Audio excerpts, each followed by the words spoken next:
प्रिय दर्शकों नमस्कार, जय श्री राम। 16 जुलाई 16 जुलाई को सूर्य अपने मित्र चंद्र के घर में प्रवेश करने जा रहे हैं, या यूं कहें कि अपने मित्र चंद्र से मिलने सूर्य आ रहे हैं। दर्शकों, ये दोनों ही प्रकाश ग्रह हैं। ज्योतिष में इनकी बड़ी अहमियत है। दोनों बड़े ही प्रभावशाली ग्रह हैं, सूर्य और चंद्र। जब भी वर्ष में यह एक राशि में आते हैं तो वह पृथ्वी को हरा भरा कर देते हैं। सबसे बड़ी बात यह है कि यह जितने भी प्रकृति में जीव हैं उन पर सकारात्मक प्रभाव डालते हैं, किंतु इसकी एक जो है नकारात्मकता भी है। जिनकी जन्म कुंडली में चंद्र अकारक स्थिति में हो, अर्थात जिनका जन्म कृष्ण पक्ष के दसवीं तिथि से लेकर के और शुक्ल पक्ष की पंचमी तिथि के बीच के दिनों में जन्म हुआ हो, उनके लिए यह जो गोचर होता है एक माह का अत्यंत दुष्कर और दुरूह हो जाता है, अर्थात बड़ा कठिनाइयों भरा हो जाता है। तो मैं आपको इस कार्यक्रम में उपाय बताने वाला हूं, और इस कार्यक्रम में सभी राशियों पर इस सूर्य के राशि परिवर्तन का क्या प्रभाव होगा उसको बताने वाला हूं। आगे बढ़ो उसके पहले एक छोटा सा मेरा आग्रह है कि यदि आप नए दर्शक हैं तो सब्सक्राइब कर लीजिएगा, लाइक कर लीजिएगा और कमेंट करके अपनी प्रतिक्रिया अवश्य आप दीजिएगा। दर्शकों, जिनकी राशि मेष राशि है, मेष राशि के ठीक जो है चौथे स्थान पर सूर्य ग्रह का राशि परिवर्तन होना, और वो जो है 16 जुलाई से 17 अगस्त 2024 तक रहेंगे। तो ये आपके लिए, क्योंकि जो चतुर्थ स्थान है वह देखा जाए तो काल पुरुष में चंद्र का स्थान होता है, माँ का स्थान होता है, पुत्र का के पहले का यह स्थान उनके सगे संबंधियों का होता है, मित्रों का होता है। इसके साथ साथ में ये आपकी जो है इच्छाओं को उत्पन्न करने का भी भाव है, और इस स्थान पर यदि सूर्य गोचर करते हैं इसका मतलब यह है कि ये अपने परिवार को समृद्ध करने के लिए व्यक्ति सदैव कार्य करता है। और इसके साथ साथ में कभी कभी ऐसा होता है कि जो लोग जो है अपने घर परिवार या अपने क्षेत्र में आना चाहते हैं, नौकरी में ट्रांसफर लेना चाहते हैं, तो उनके लिए ये समय बड़ा बेहतर होता है। यानी कि वो परिवार से जोड़ने के लिए यह ग्रह जो है अत्यंत शुभप्रद होता है।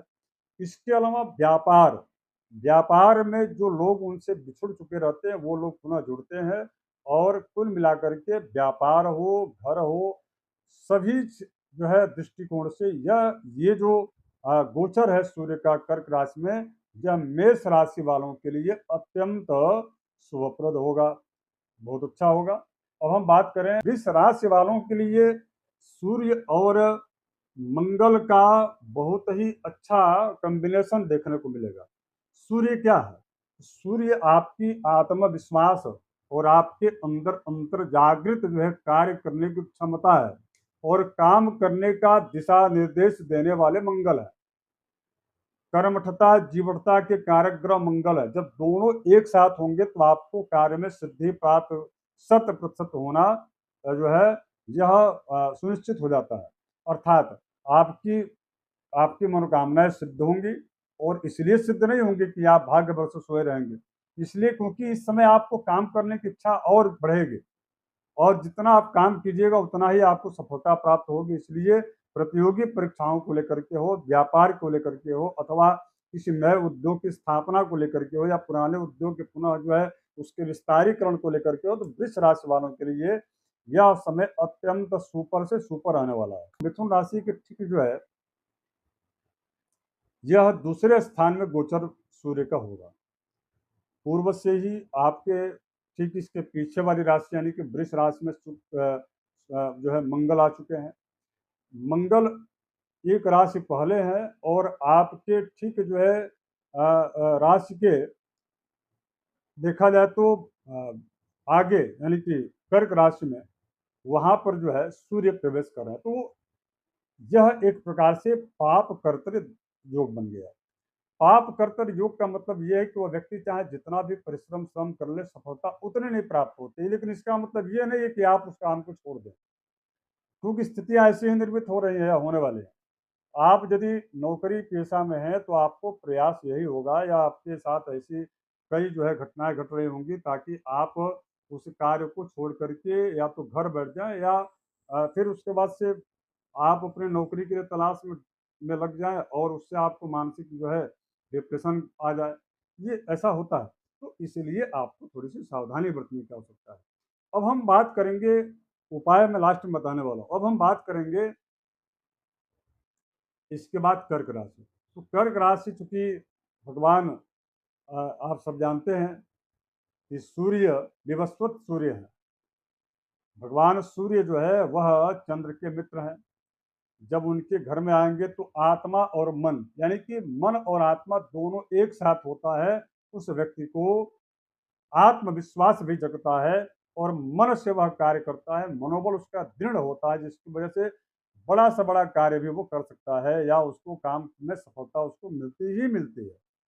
कुल मिलाकर के जो है यह कर्क राशि वालों के लिए महीना, या सूर्य का यह जो गोचर टाइम है, यह 100% सफलताओं भरा रहेगा। समृद्धि भी, सफलता है तो समृद्धि भी मिलेगी, तो बहुत अच्छा है। अब हम बात करेंगे सिंह राशि। सिंह राशि की ये स्वयं सूर्य की ही राशि है, और अपने राशि के ठीक जो है देखा जाए तो 12वें स्थान में इनका गोचर हो रहा है सूर्य का। तो सूर्य का 12वें स्थान में गोचर होने से भी राजयोग बनता है, जिसको वैसी नामक जो है राजयोग कहते हैं। तो सूर्य का गोचर यानी कि विशेष करके सिंह राशि वालों के लिए भी अत्यंत शुभप्रद सिद्ध होगा। केवल मात्र आपको अपने एटीट्यूड में थोड़ी सी जो है परिवर्तन लानी होगी, ताकि जो आपसे लोग टूटते जा रहे हैं, जो आपसे दूरी बनाते जा रहे हैं, वो न हो, क्योंकि ये बहुत आवश्यक है। अब इसके बाद हम बात करें कि आपको विशेष रूप से क्या करना चाहिए। तो देखिए, आप यदि तकनीकी क्षेत्र में यदि आप नौकरी या कार्य या व्यवसाय आपका या पेशा करते, या उसमें आप नौकरी करते हैं, तो दोनों ही क्षेत्रों में से जुड़े हुए लोगों के लिए मैं यही कहूँ कि ये तकनीकी तौर पर यह अत्यंत आपके लाभप्रद है। विदेश यात्राएं भी इसमें इस दौरान संभावित हैं कि होंगे। और इसके अतिरिक्त जो है सिंह राशि वालों को अपने जो है माता के स्वास्थ्य को लेकर थोड़ा चिंता हो सकता है, तो आप उसके लिए महामृत्युंजय मंत्र का जप इत्यादि चीज करिएगा तो ज्यादा लाभ होगा। तो सावन का अवसर भी रहेगा। कन्या राशि, जिनकी कन्या राशि है, उनके 11वें स्थान में यह सूर्य का गोचर होना, क्योंकि वहाँ के वो अति विशिष्ट कारक भी ग्रह सूर्य हैं।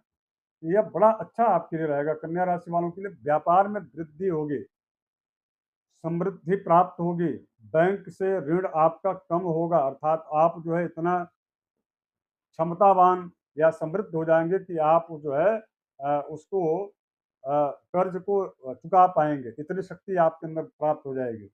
और इसके साथ साथ में कन्या राशि वालों के लिए यदि अविवाहित जन है, चाहे कन्या हो या बच्चे हों, दोनों के लिए एक अच्छा अवसर, या उसको वर की तलाश हो है तो वर की प्राप्ति होगी कन्या को। और यदि जो है वर को कन्या की तलाश है, तो उसको कन्या की प्राप्ति होगी, अर्थात जो है ये बहुत अच्छा अवसर मांगलिक योग को लेकर के है, विशेष रूप से कन्या राशि वालों के लिए। अब बात करेंगे तुला राशि। तो तुला राशि के ठीक जो है 10वें स्थान में सूर्य का गोचर, वहाँ तो जो है सूर्य दिग्बल है, दिग्बल को प्राप्त होते हैं। तो वहाँ पर सूर्य आपके करियर में चार चांद लगाएंगे, और साथ ही साथ में विदेशी किसी कंपनी में आपको ज्वाइनिंग आपकी हो सकती है, या विदेशी कंपनी या विदेश से संबंधित आपको धन का आर्थिक जो है लाभ मुझे दिख रहा है, यानी कि ये बहुत अच्छा। और हाँ, इसमें विदेश यात्राएं भी संभव है कि होंगे। केवल मात्र आपको थोड़ी-सी इलेक्ट्रिक से संबंधित यदि आप कार्य करते हैं, तो थोड़ी अग्नि भय इत्यादि चीज़ की स्थिति रहेगी, तो अग्नि भय से आपको बचना है, विद्युत इत्यादि से बचना चाहिए। अब हम बात करें यदि वृश्चिक राशि के ठीक 9वें स्थान में, जिनकी राशि वृश्चिक है, उसके भाग्य स्थान में मंगल सूर्य का गोचर और मंगल का वृष राशि में गोचर हो जाना, ये दोनों बड़ा अच्छा स्थिति बन रहा है। यानी कि वृश्चिक राशि वालों के लिए, चूंकि उनके राशि का स्वामी मंगल है, तो उनके लिए यह जो समय है, चूंकि मूल त्रिकोण की राशि भी मंगल की वृश्चिक राशि है, तो कर्म का, आत्मविश्वास का और धन का, तीनों का बड़ा अच्छा समन्वय बनेगा।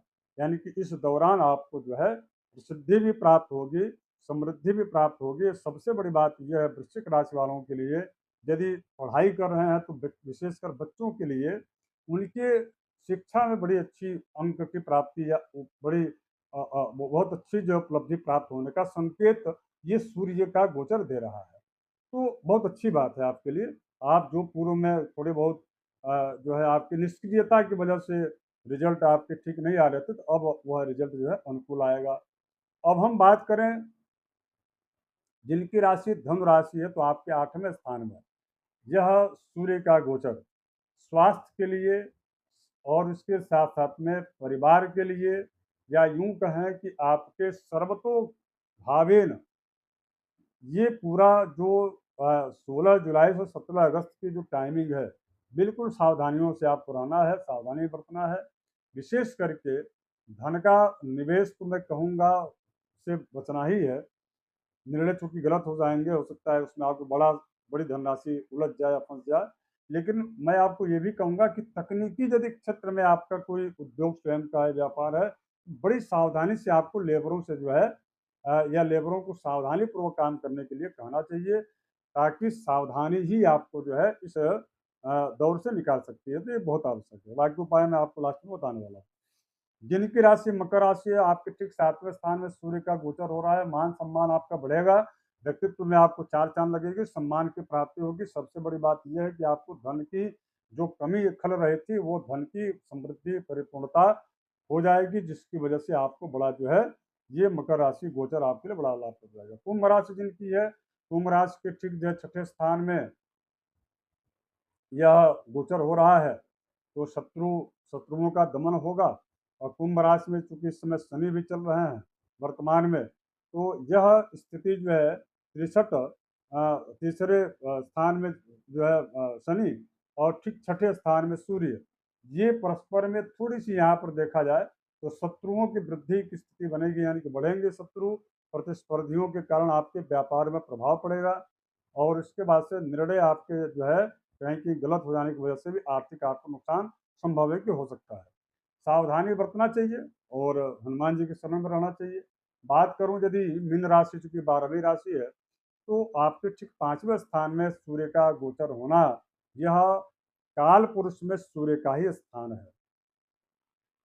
यहाँ पर आने का मतलब कि आपको धन और इसके साथ साथ में शिक्षा, स्वास्थ्य और सबसे बड़ी बात है कि संबंधों में, इन सभी क्षेत्रों में आपको अच्छी अनुकूलता प्राप्त होगी और नए नए अवसर आपको मिलेंगे। कुल मिलाकर के यह गोचर मीन राशि वालों के लिए बहुत ही अच्छा होगा। 16 जुलाई से 18 अगस्त तक जिन राशियों के लिए नुकसानप्रद या थोड़ी बहुत जो है नकारात्मक प्रभाव लिए हुए यह गोचर है, तो उनके लिए उपाय मैं आपको बता रहा हूँ। आप जो है, मैं पूर्व में भी कई बार बता चुका हूँ, सूर्य से संबंधित किसी भी प्रकार के उपद्रवादि अथवा गोचर में किसी भी प्रकार के ग्रह जनित दोष से बचने के लिए आपको आदित्य हृदय स्तोत्र का पाठ करना चाहिए। साथ में एक और मैं स्तोत्र बोलूंगा, और वो स्तोत्र है कनक धारा स्तोत्र। दोनों स्तोत्र का आप पाठ कीजिए। आपके ऊपर जो है राशि के ऊपर सूर्य का जो गोचर है, वो बिल्कुल अनुकूलताप्रद रहेगा। लाभ मेरे को आप कमेंट करके बताइएगा। और बड़ा आसान है आदित्य हृदय स्तोत्र का पाठ करना, बिल्कुल आप ला सकते हैं, बहुत साधारण संस्कृत में है। तो आप जरूर कीजिए कनकधारा स्तोत्र और आदित्य हृदय स्तोत्र का पाठ। धन्यवाद, नमस्कार।